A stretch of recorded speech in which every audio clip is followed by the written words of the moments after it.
OK, well, I think it's time we examined the piece that she remains famous for now. OK, coming up.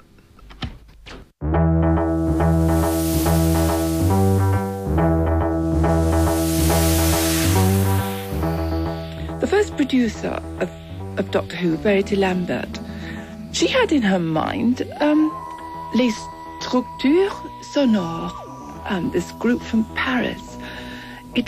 Their music sounded really electronic, but in fact, they were all acoustic instruments. And because the Radiophonic Workshop was a below-the-line cost, she came to the Radiophonic Workshop, and the boss recommended Ron Grainer because he'd done something called Giants of Steam. Ron saw the visional titles, as usual, something like a black and white negative, and he took the timings and went away and wrote the score.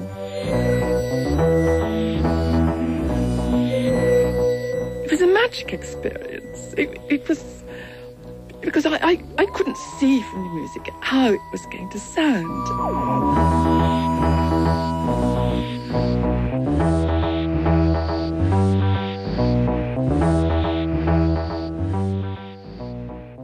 Dick and Delia was sort of secreted away, and we were just hearing things coming through doors. It wasn't till the actual playback that we were all really quite taken aback, because nobody had actually done anything quite like that before. It just had never happened. Even Ron, when he first heard it, was completely gobsmacked. He said, "Did I really write that?" And Delia said yes. Most of it, because she'd added her own things. But the way she'd just taken the idea was very simple. It was a scribble on top of a piece of manuscript paper. It wasn't a proper score. She'd taken that and gone away and created an icon. It's not meant to portray necessarily time travel or space or anything like that. It is just is. Now, the problem with it, of course, with hindsight, people said, oh, it's wonderful. I expect you had fun doing it. Yes, we had fun doing it. Physically, it was laborious because each of those notes were hand-cut.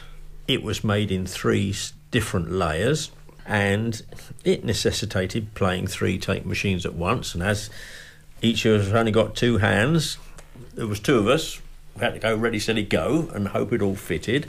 And of course, there were mistakes. We had a bum note at one stage. Now, with 3 spools of tape with more sticky joins than you could throw a stick at, how are you going to find the wrong note? Enter Maida Vale's corridor, which stretches from reception down to Warwick Avenue tube station, it seems like. All we did, Delia and I took the 3 reels of tape out into the corridor and unwound them. Walked along going dum-de-dum, dum-de-dum, and where a sticky joint was out of place, that was a bum note. Is the power of this music something to do with our sense that its elements are kind of hewn from nature? I think absolutely that's right. I think the fantastic thing about the Doctor Who theme, almost uniquely, is that it totally obscures its own technique.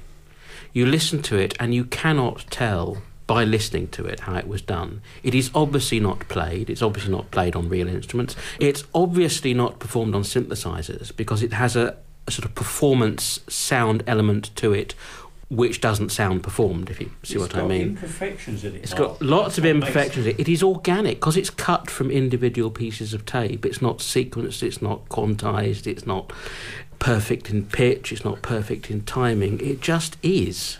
And it's fantastic and it's unique and it still stands up. It's really become a musical icon. I'd say it's built into every musician's psyche, every person's. It's built into our unconscious. So, Mark, you're going to deconstruct the Doctor Who theme for us and show us the elements from which it's composed. Okay, there are 2 sounds which make up the bass. One of them is this, which is a kind of swoop organ sound, which gives us grace notes to the bass line.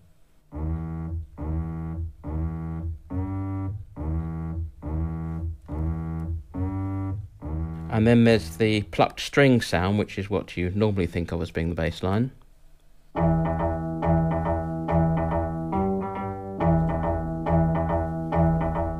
That That's a sample string pluck, and every so often you can hear very subliminally a sub-octave which has been mixed in to emphasise certain notes.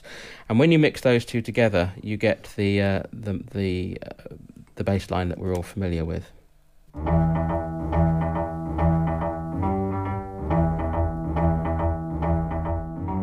Then there's the melody sound, which is all the manually operated swoops and individual notes off the wobulator cut together, and there's a couple of different elements overlaid here and put through delay and echo to glue it all together.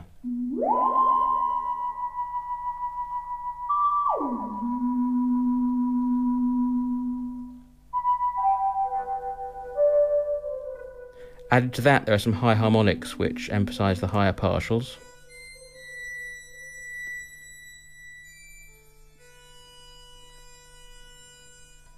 And again, you can mix those two together.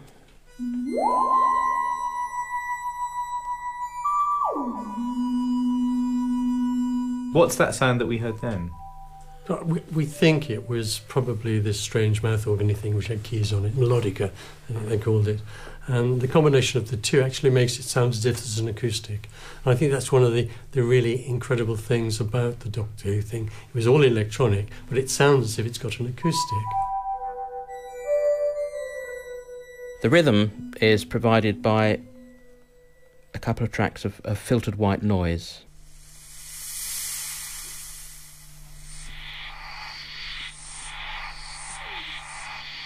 Those was in the graphics, the clouds seem to come towards you. Yeah, we were trying, I remember now, we were trying to give it a sort of Doppler effect. So as it comes towards you, the pitch goes up and then it goes behind you. And one of those tracks is forward, so you get a sort of psst noise with a hiss on it. And the other one was reversed, so it went... But then we put echo on that as well, so you didn't get any sort of hard drop-off ends. And then we can slowly build it up from the bass line, track by track.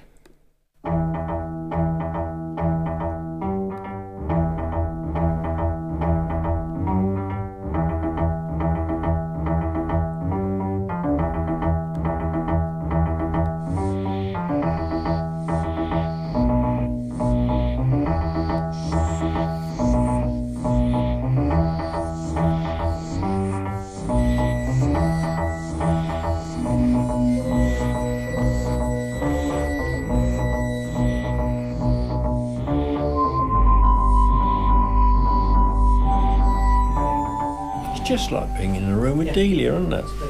It really is.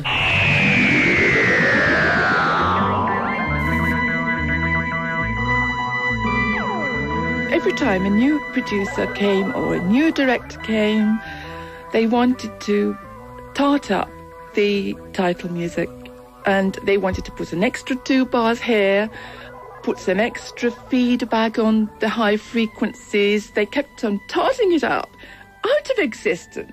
I was really very shocked with what I had to do in the course of so-called duty. Brian, I think you need to comment on this spirit of resistance that Delia is showing here to being asked to kind of tinker with what we've all concluded is a pretty perfect creation. Yeah, and Delia had utter view of perfection of it. She absolutely detested any alterations. The one she really detested was the awful one we did on the Delaware, just to see if we could do it. It was my idea, and as I said, it's one of those sort of ideas that should have been strangled at birth, because we were all embarrassed by how it ended up. Delia utterly disowned it, just as she disapproved of even later versions of the theme, apart from Peter Howells. It was, for her, an act of sacrilege to tinker with what she's so carefully created and Ron had so carefully written.